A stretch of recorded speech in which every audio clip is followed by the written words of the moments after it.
Приветствуем всех любителей путешествий на нашем канале «Успеть все».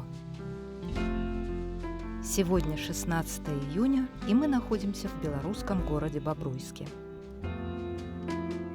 Мы приехали без ночевки и должны за пару часов посмотреть как можно больше достопримечательностей города и рассказать о них самое интересное.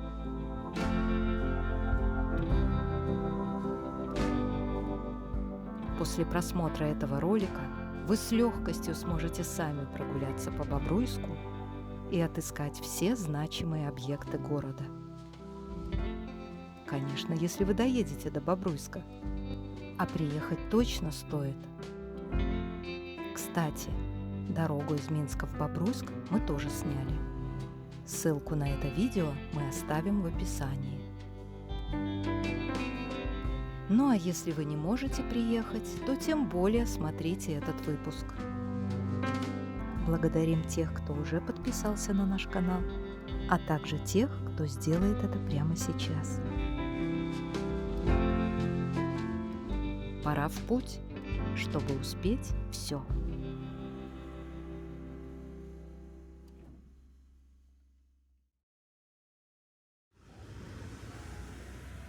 Мы находимся на улице Минской. Здесь расположена самая знаменитая девятиэтажка города – дом Скворечник или дом Тетрис. Построен он в прошлом веке, в 1985 году. Яркий пример советского модернизма. Архитектор Галущенко признавался, что его вдохновил японский дом Тетрис, построенный на 10 лет раньше. Но конструктивно в белорусском доме все иначе. В доме большинство квартир однушки, и в то же время есть двухуровневые трешки. Но, почитав интервью со старожилами этого дома, мы поняли, что, погнавшись за архитектурной вычурностью снаружи, создатели мало думали о комфорте внутри.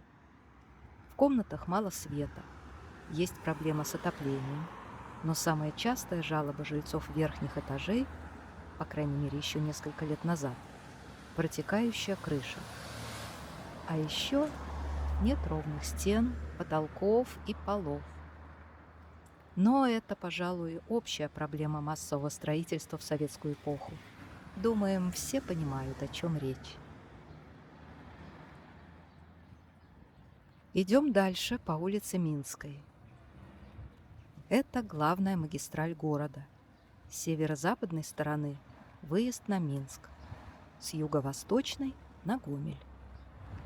Впервые Бобруйск, как поселение на реке Березине, упоминается в грамоте великого князя Литовского Ягайла и датируется 1387 годом. Бобруйск уже отмечен на карте Европы, изданной в 1540 году. Городом владели Радзивиллы, Гаштольды, Тризны.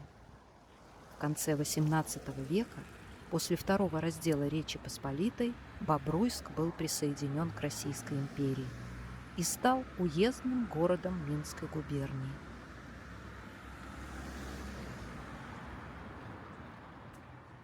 В 1810 году была построена Бобруйская крепость. И вовремя.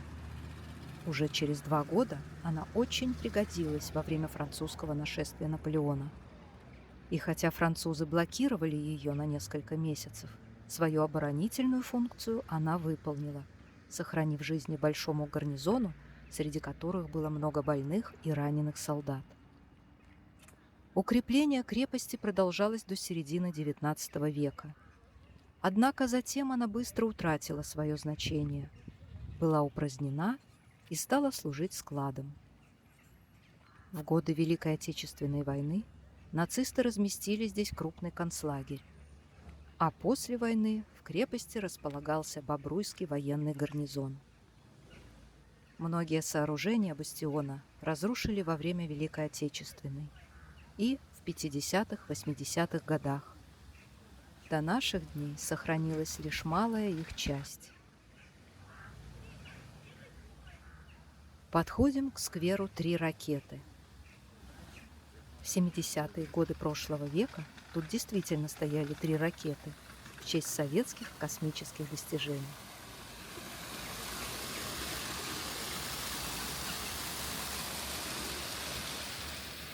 До 60-х годов XIX века в Бобруйске действовал запрет на строительство каменных и кирпичных зданий вне пределов Бобруйской крепости. Поэтому к 1880 году в Бобруйске было всего 8 каменных домов и 1982 деревянных, не считая построек в самой крепости. На конец XIX века численность населения города составляла 34 336 жителей. В городе действовали одна четырехклассная гимназия, одна одноклассная школа, одна еврейская школа, военный госпиталь и еврейская больница. Евреев было около 60%. Неудивительно, что кроме православной и католической церквей в городе действовало несколько синагог. Поворачиваем на улицу Социалистическую.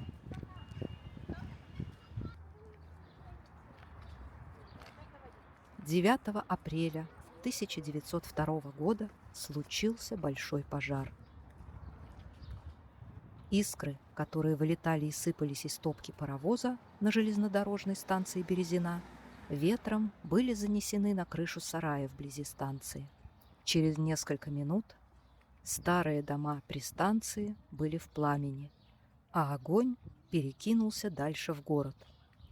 Сил пожарных не хватало, и огонь без помех за 5 часов охватил большую часть Бобруйска.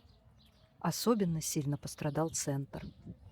Сгорело около 1000 домов, в которых проживали 2500 семей, в основном еврейских. Сгорели предприятия, весь рынок, много банков, а также все здания общественных учреждений, еврейская больница, синагоги. Пожар уничтожил старый Бобруйск и привел к возникновению нового, более красивого города. Но это было только начало потрясений.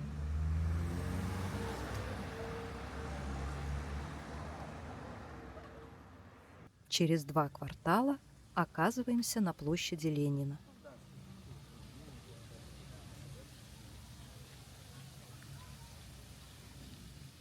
Это одна из крупнейших площадей на территории Беларуси – 25 000 квадратных метров.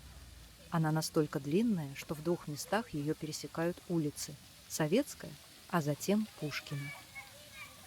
Комфортное место для отдыха, особенно в жару.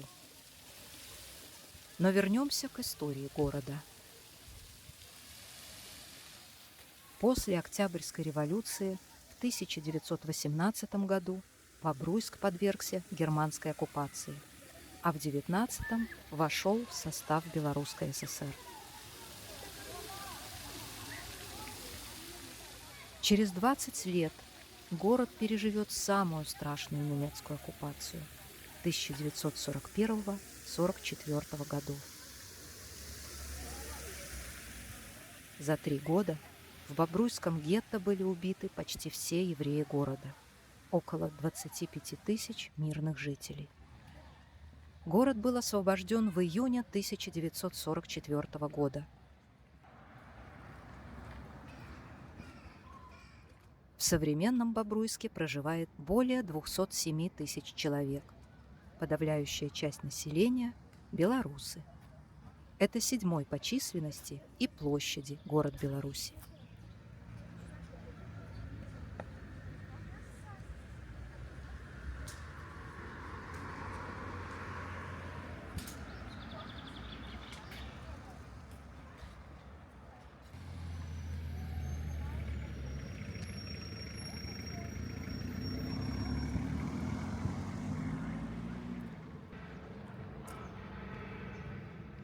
В здании справа находится художественный музей. Самый дорогой билет здесь меньше $1,5.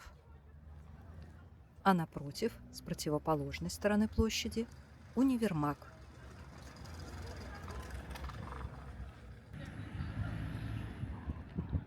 Приехать в бывший советский город и не обнаружить там памятник Ленину почти невозможно.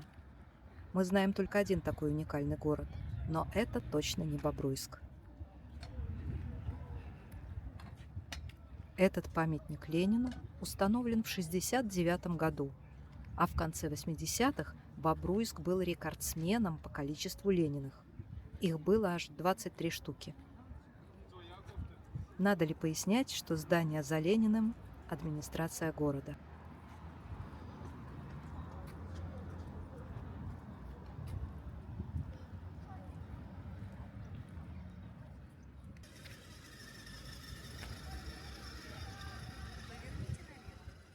Сворачиваем на улицу Пушкина. Проходим снова 2 квартала, и мы уже на знаменитом перекрестке с улицей Пролетарской. Его невозможно пропустить из-за этой водонапорной башни. Краснокирпичная водонапорная башня была построена в 1927 году и обеспечивала водой весь город. Во время войны башня сильно пострадала, ее пришлось восстанавливать. С 60-го года прошлого века она перестала выполнять свою функцию, и какое-то время в ней находилась производственная лаборатория, контролирующая качество воды. Сначала рассмотрим верстовой столб, на котором указаны расстояния до 19 крупнейших городов мира и не только. До Нью-Йорка 7267 километров, до Берлина 1080, до Москвы 615, до Плещеницы 171 километр. Плещеницы здесь неспроста. Это отсылка к крылатой фразе. В Беларуси 3 столицы – Минск, Бобруйск и Плещеницы. Невозможно прийти на этот перекресток и не сфотографироваться с Шурой Балагановым. Персонаж книги Ильфа и Петрова стоит у старой водонапорной башни с 2013 года.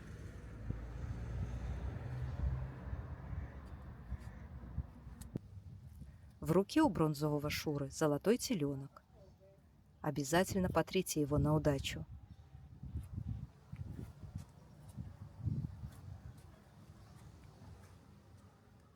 В книге «Золотой теленок» именно Шура прославил Бобруйск на весь мир. Город назван прекрасным, высококультурным местом. Этот фрагмент литературного произведения каждый желающий может прочитать на табличке рядом со скульптурой.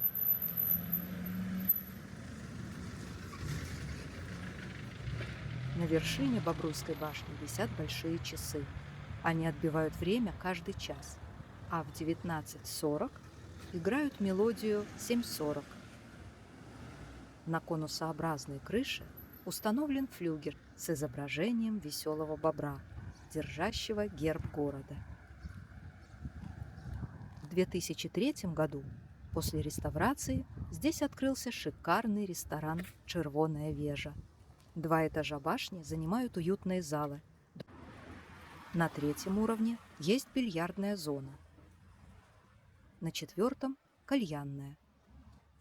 На 5-м этаже размещается еще один большой зал под витражным куполом пирамидой.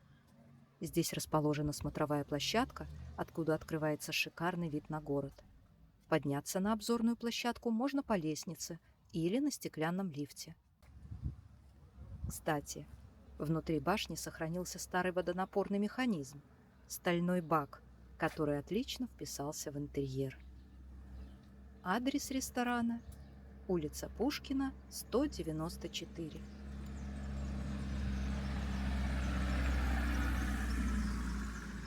Стоит сказать, что параллельно этой улице справа от нас проходит улица Октябрьская, где расположено, пожалуй, самое необычное здание в городе. Но в эту точку мы специально вернемся в конце нашей прогулки.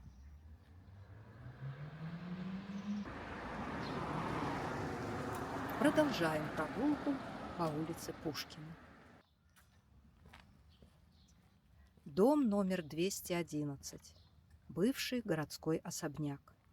Построен в 1912 году лесопромышленником Меренбургом. Сочетает в себе черты классицизма, модернизма и ампира. Одним словом, эклектика.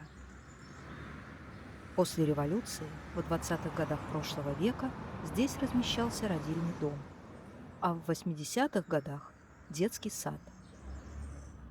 В 2000-х в здании находилось представительство Национального олимпийского комитета Беларуси и Музей олимпийской славы.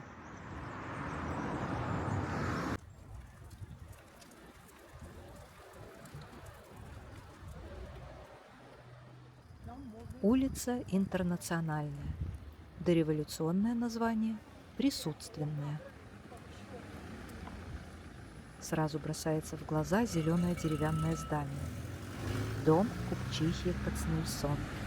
Уникальный памятник деревянного зодчества начала XX века. Купчиха Пая Брайна Кацнельсон была известна не только в России, но и за границей. Она вместе с сыновьями торговала лесом и была купчихой первой гильдии. В год ее обороты достигали более 2 миллионов золотых российских рублей. Это такие бобруйские Ротшильды. По легенде, в 1912 году этот дом перевезли из Прибалтики по частям. Вероятно, само здание даже не построено, а собрано по кусочкам. Но жила мадам Кацнельсон не здесь, а в Петербурге. А это здание сдавало присутствию. Так называлось место, где размещались органы власти. В данном случае это была полицейская управа. Именно поэтому улица и получила название «Присутственная». После революции дом национализировали и разместили революционный комитет. Затем другие органы власти. Каким-то чудом деревянное строение пережило войну. В 70-е годы прошлого века здесь располагалась городская библиотека имени Максима Горького. В 2014 году дом признали аварийным. Библиотека съехала.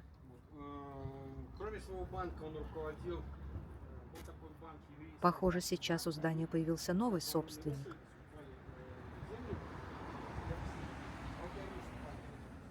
Вернемся немного назад.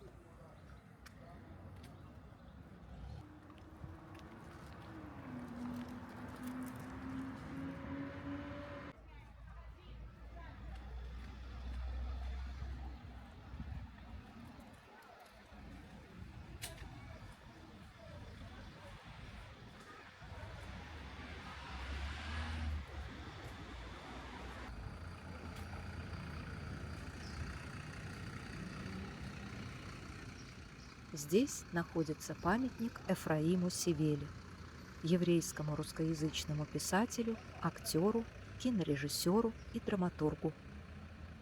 Настоящее имя – Ефим Драбкин. Он родился в Бобруйске в 1928 году. В годы войны был сыном полка, дошел до Германии. Затем окончил журфак БГУ, работал журналистом в Литве, а в начале 70-х был выслан из СССР. Жил в Израиле, Америке, а в 90-е на волне перестройки вернулся в Россию.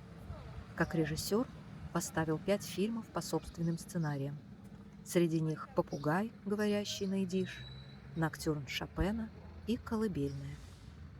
Умер Ефраим Севела в 2010 году в Москве. Кинотеатр «Товарищ» открыт в 1940 году прошлого века. Благополучно пережил войну и пожар 1947 года. Работает до сих пор.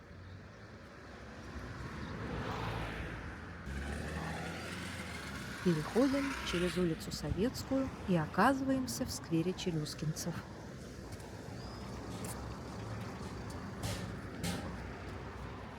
На этой территории во время оккупации находилось немецкое кладбище. 10 лет назад было проведено перезахоронение останков, а сквер благоустроили. Не работает, да. Не работает.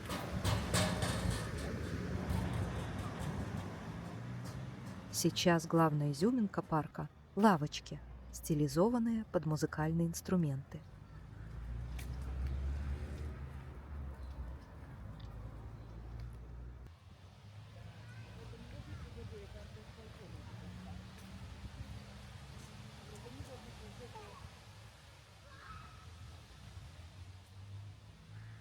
Рядом Свято-Никольский кафедральный собор, построен в 90-х годах XIX века. В 1964 году здание было переделано под плавательный бассейн. И только в 2003 собор был возвращен Русской Православной Церкви.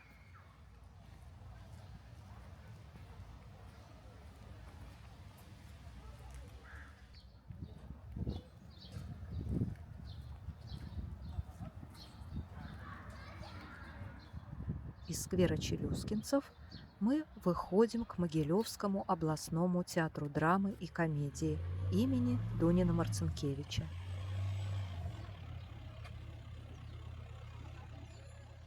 Стоимость билетов варьируется от $4,5 до $6.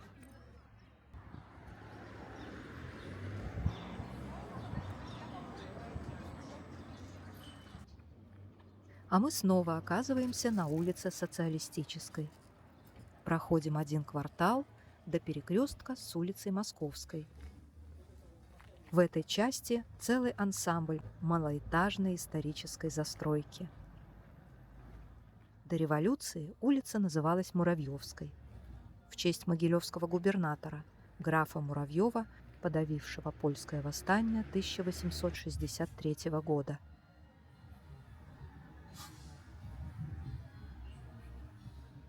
В 1908 году Муравьевская стала одной из первых мощенных улиц в Бобруйске. Горожане торжественно именовали ее Невским проспектом. Поворачиваем направо.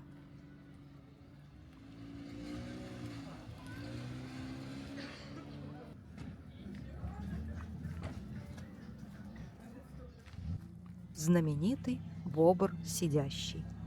Скульптура бобра на скамейке установлена в 2008 году у входа в кафе «Трактир на Московской». Бобер сделан из полимерных материалов, поэтому его можно красить. Так что он не всегда такой строгий.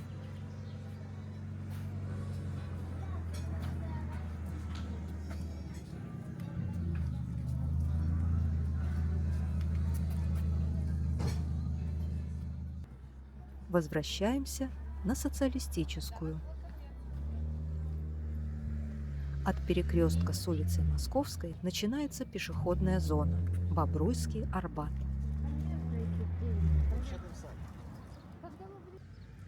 Справа – мемориал в честь бобруйчан, погибших во время Великой Отечественной войны.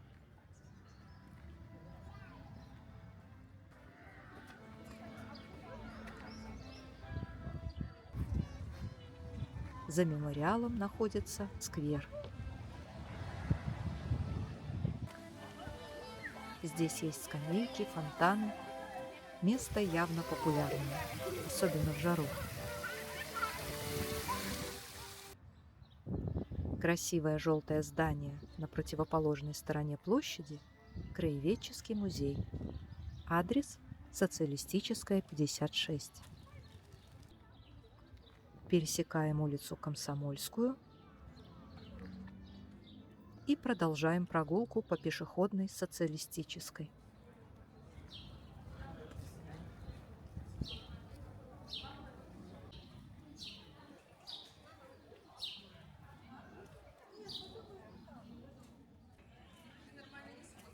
Следующий перекресток с улицы Карла Маркса.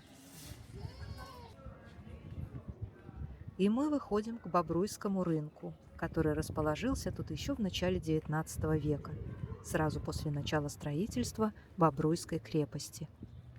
И встречает нас главный бобруйчанин Бобр Самуилович. В Бобруйске есть поверье: потрешь нос бобра, появится у тебя нюх на деньги.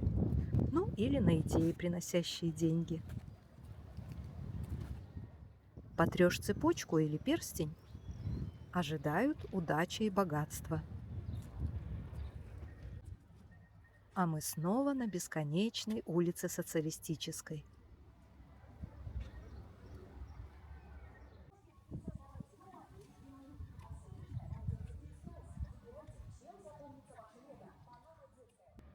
Подходим к Большой синагоге на Социалистической 36. Надо сказать, что до революции в городе насчитывалось более 40 синагог, ведь население Бобруйска на 80% состояло из евреев. Надпись на табличке сначала удивляет. Крупно «Социалистическая синагога». И только подойдя ближе, замечаем слово «улица». Здание построено в начале XX века. Использовалось как иешива – высшее религиозное учебное заведение. В 1937 году иешиву закрыли. Позже здесь размещалась швейная мастерская. По соседству тоже здание синагоги. Социалистическая 34. Но в ней в советский период разместили спортивный зал. Сейчас здесь числится городской дом культуры и спорта. На перекрестке с улицей Бахарова сворачиваем налево. А на следующем перекрестке направо, на улицу Чангарскую. Как мы уже упоминали, почти все еврейское население было уничтожено нацистами в 1941 году. Но после войны евреи вновь поселились в городе. В 1959 их насчитывалось около 15 тысяч.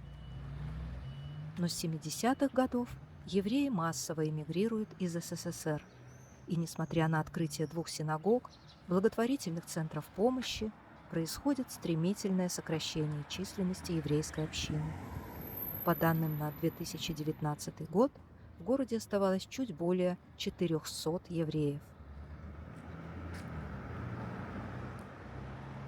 Это 2 отреставрированные стены старинной синагоги XIX века. Здание молитвенного дома для извозчиков было построено в 1890 году. А через 50 лет война практически сравняла его с землей.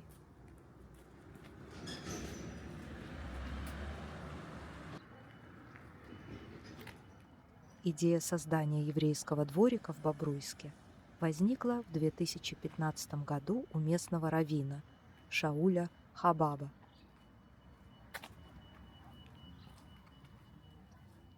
Открытие состоялось в августе 2019 года. Это пространство планируют сделать полноценным музеем еврейской культуры в Бобруйске, туристическим кварталом с синагогой и кафе.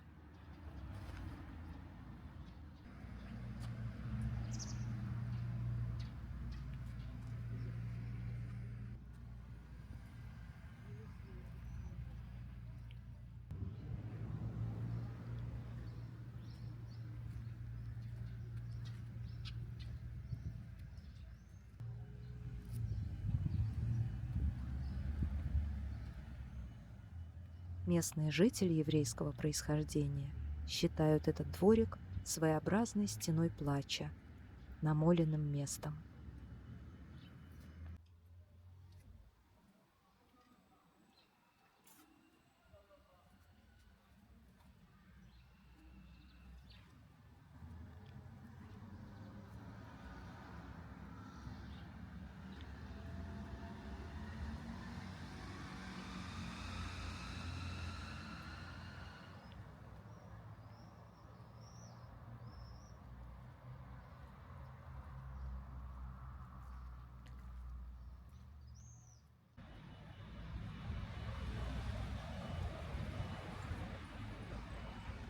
Выходим из дворика, возвращаемся к перекрестку с улицы Бахарова и продолжаем идти по Чангарской. На следующем перекрестке поворачиваем направо, на улицу Дзержинского.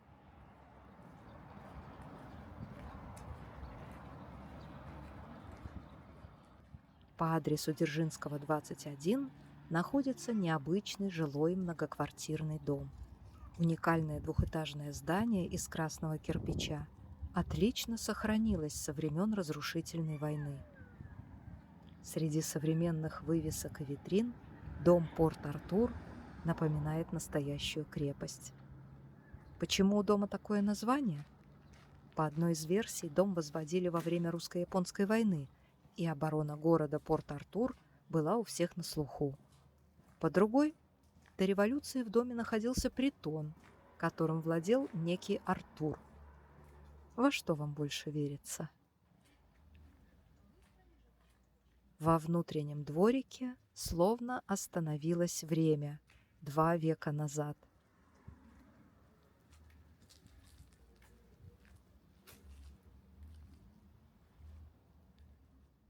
Говорят, если повезет, жители могут согласиться провести экскурсию по дому. А специально для туристов, конечно, есть поверье. Если дотронуться до стены Порт-Артура и загадать желание, то оно обязательно сбудется.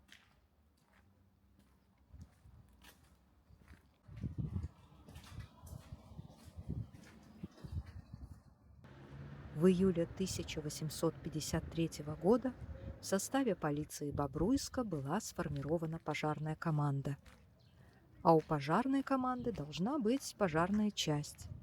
Вот она, в доме номер 3.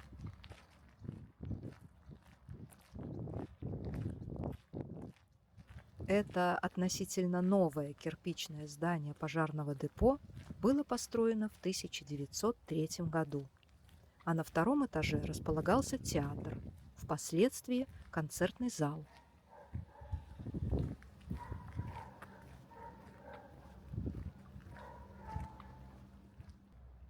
Впереди Дом культуры, и мы выходим на улицу Карла Маркса. Это старое трехэтажное здание сегодня выглядит весьма печально. А когда-то, на рубеже 19-20 веков, это была самая роскошная гостиница – Березина и Европейская, построенная Каролем Станиславом Незабытовским, государственным деятелем, крупным землевладельцем и предпринимателем. На 1-м этаже гостиницы до 3 часов ночи работал гранд-ресторан с роскошными ложами и собственным оркестром. Славился ресторан восхитительной кухней и винным погребом. И здесь же, на 1-м этаже, располагалась почтово-телеграфная контора. А еще в этом здании находилось первое в Бобруйске туристическое бюро. К сожалению, с приходом советской власти гостиницу закрыли. В самом роскошном здании города разместили штаб кавалерийской дивизии. Затем Народный комиссариат внутренних дел, НКВД. А в годы Второй мировой фашисты использовали здание как городскую управу гестапо. После войны здание превратили в жилое с коммунальными квартирами. К 80-м годам прошлого века оно настолько обветшало, что его пришлось расселить.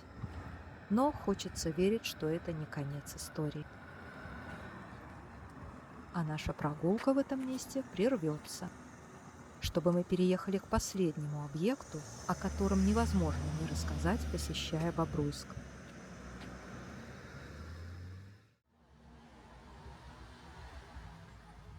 Может ли кто-то, незнакомый с историей Бобруйска, догадаться, что скрывается за фасадом этой унылой пятиэтажки?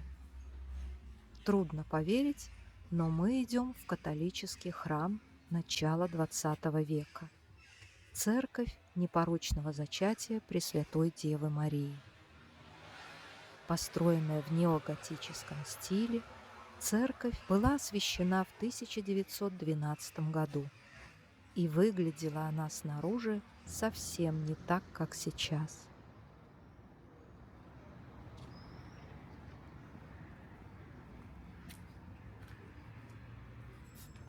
В 1919 году Бобруйск оказался в Белорусской ССР, а в 1922 году во всех храмах города советская власть провела конфискацию предметов культа.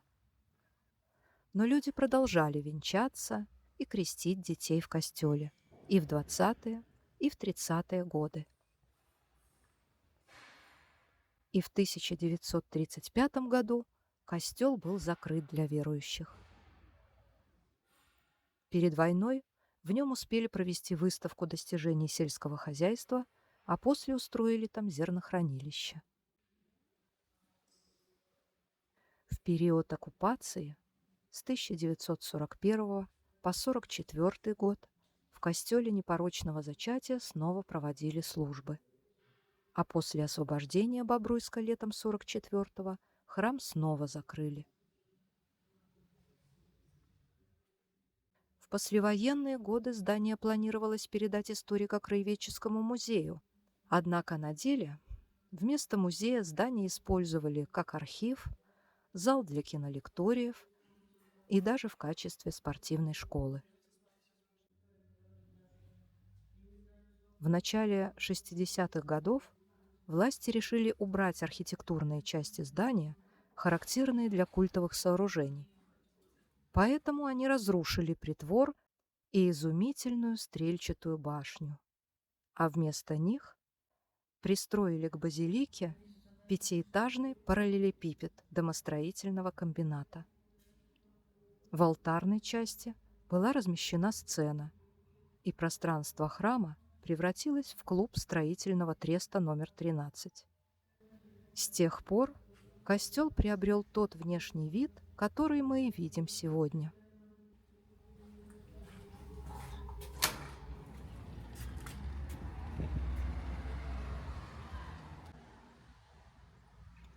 И хотя в 1989 году храм был возвращен католической церкви, и сегодня прихожане заходят в него через двери уродливой пристройки.